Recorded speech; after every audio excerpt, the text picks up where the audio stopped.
The buy nothing rebellion has started. You know, there comes a point where people just say enough is enough.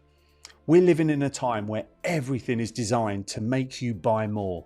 More stuff, more upgrades, more clutter. And yet most of us aren't any happier for it.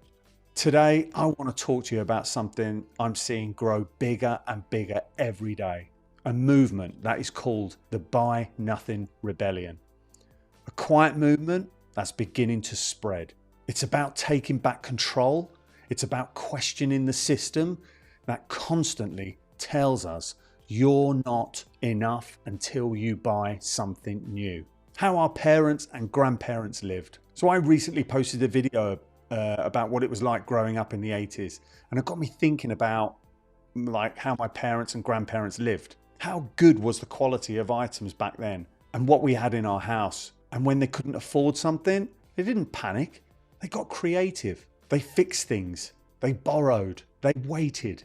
They made do with what they had. I never forget the time that my mum was telling me about a story about when my mum and dad moved into their first house, and they spent months sitting on cardboard boxes and eating off dinner trays because they couldn't afford to buy a proper kitchen table and chairs. And if the washing machine broke, I remember when I was younger, my dad would just take it apart and somehow make it run for another 2 years. If shoes or socks had holes in them, or my jumper, trousers, I remember my mum used to just patch them up. And if I wanted a bike, you didn't get it the same week. You saved for it. Or you got it for your birthday or Christmas or something. It was special. And here's the funny thing. People were proud of that because it built character, it taught patience, and it made you value what you had.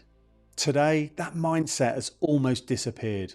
We live in a world of instant gratification, and it's destroying both our finances and our sense of contentment. Quality then versus quality now. Now let's talk about quality, because that's another part of this story that no one likes to admit.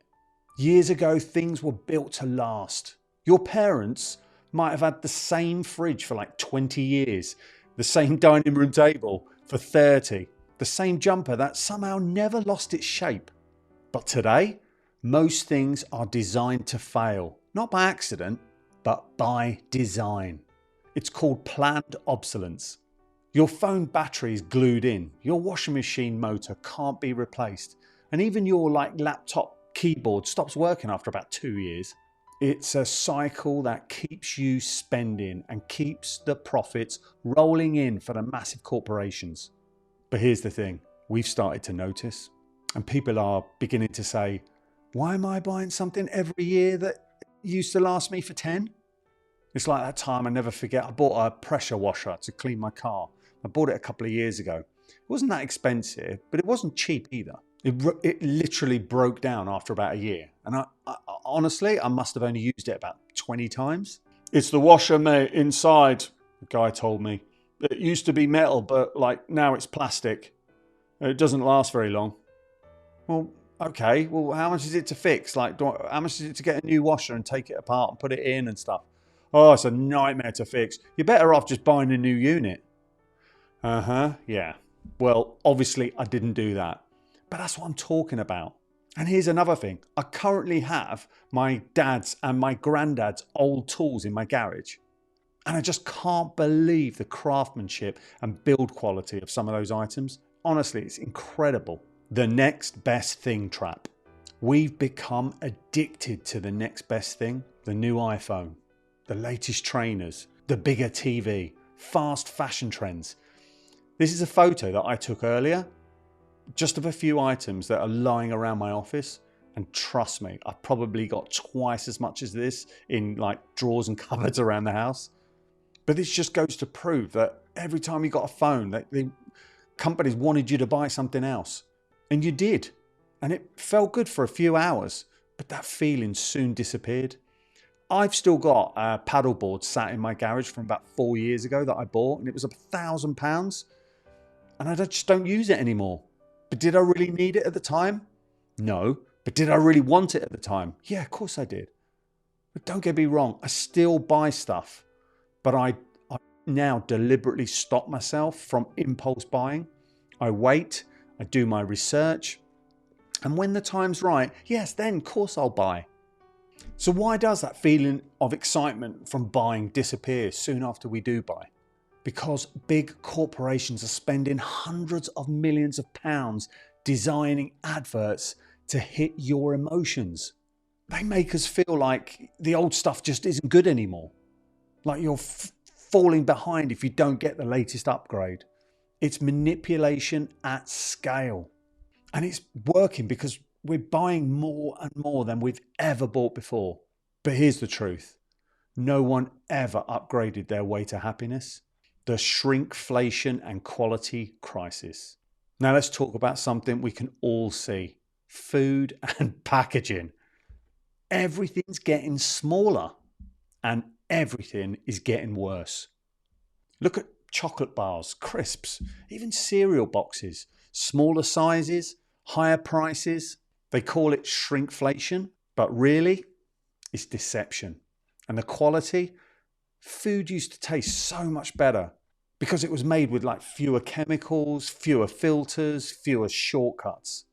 Now it's all about margins, how to make things cheaper, faster, and with more flavor enhancers.